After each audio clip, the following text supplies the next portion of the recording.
చెప్పండి. ఇప్పుడు కరోనా టైంలో ఏదైతే ఉన్నాయో పత్తలేని పార్టీలన్నీ వాళ్ళ ప్రజల ముందుకు వచ్చి ఓట్లు అడుగుతున్నారు. ఎలా ఉండబోతుంది రేపు ఆ పార్టీలకు ప్రజలు పట్టం కట్టే అవకాశం ఉందా, లేకపోతే తిరస్కరిస్తారా? పథకాలు ఎక్సలెంట్గా ఉండేయండి.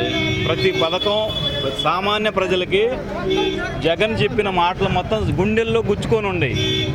ప్రతి ఒక్కళ్ళు రేపు సైలెంట్గా ఆడోళ్ళు కానీ ముసలోళ్ళు కానీ కంప్లీట్గా అందరూ జగన్కి ఓట్లు వేయాలని ఉన్నారు. వీళ్ళు ఎన్ని ప్రలోభాలు పెట్టినా సరే ఏమీ లేకుండా కంప్లీట్గా జగన్ అన్న గెలుపు కన్ఫాము. అది మరి నిన్న ఉగాది పంచాంగాలు తిరిగేసాము, వచ్చేది మా పార్టీ అంటున్నారు వాళ్ళు. ఏమీ లేదండి. ఇప్పుడు వాళ్ళ ఊరక చెప్పుకోవడం, డబ్బులు ఇస్తే వాళ్ళు ఇష్టం వచ్చినట్టు చెప్పుకోవడం తప్ప ఏమీ లేదు. అవి మొత్తం బూటక మాటలు. అది కంపల్సరీ మన జగన్ అన్న గ్యారంటీ కన్ఫామ్గా తెలుస్తారు. మనం చేసిన పథకాలను బట్టి అభివృద్ధిని చూసి జనాలు ఓటేయడానికి రెడీలో ఉండాలి. అది మరి జగన్మోహన్ రెడ్డి గారు ఒంటరిగా వెళ్తున్నాడు చూస్తే అన్ని పార్టీలు కలిసి వస్తున్నాయి కదా. ఎన్ని పార్టీలు కలిసి వచ్చినా సరే ఇంకా బీజేపీ పార్టీ మనం కలవడం వల్ల ఇంకా ప్లస్ అయింది జగన్ గారికి.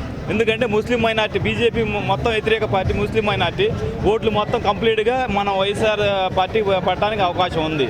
బీజేపీ పార్టీ కలవడం వల్ల మన జగన్ పార్టీకి ఇంకా ఎక్కువైంది ఓటింగ్ శాతం.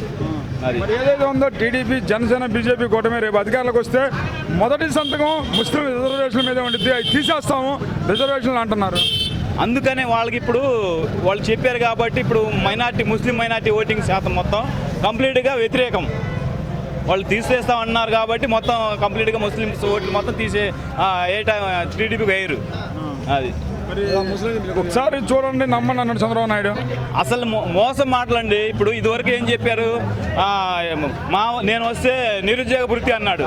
నిరుద్యోగ వృత్తి ఎప్పుడు ఇచ్చాడు? నేను ఎంఏ బీడీ చదువుకొని ఉన్నాను. నాకు 2000 కాడికి ఆయన ఉన్నప్పుడు 5 సంవత్సరానికి నెలకి 2000 కాడికి 60,000, నాకు 1,20,000 ఇవ్వాలి. ఇచ్చాడా? ఈ మొత్తం బూటకం మాటలండి. వచ్చి ఆయన చంద్రబాబు నాయుడు వస్తే హామీలు మాత్రం ఒక్కడు కూడా అమలు చేయడు. మొత్తం ఊరగా అబద్ధాల మాటలు చెప్పడం తప్ప ఏమీ ఉండదు. కానీ మరి ఇప్పుడు జగన్ని ఈసారి కుర్చీ మడత పెట్టేస్తారని చెప్పేసి అన్నాడు నారా లోకేష్. అసలు ఏమి లేదండి. ఇప్పుడు నారా లోకేష్ మంగళగిరిలో ఓడిపోబోతున్నాడు. పీఠాపురంలో పవన్ కళ్యాణ్ ఓడిపోబోతున్నాడు. హిందూపురంలో బాలకృష్ణ ఓడిపోబోతున్నాడు. మన జగన్ అన్న 3 ఆడవాళ్ళ చేత పవన్ కళ్యాణ్ని, నారా లోకేష్ని, బాలకృష్ణని 3 ఆడవాళ్ళ చేత ఓడిపోబోతున్నాడు. అది మాత్రం కన్ఫాము.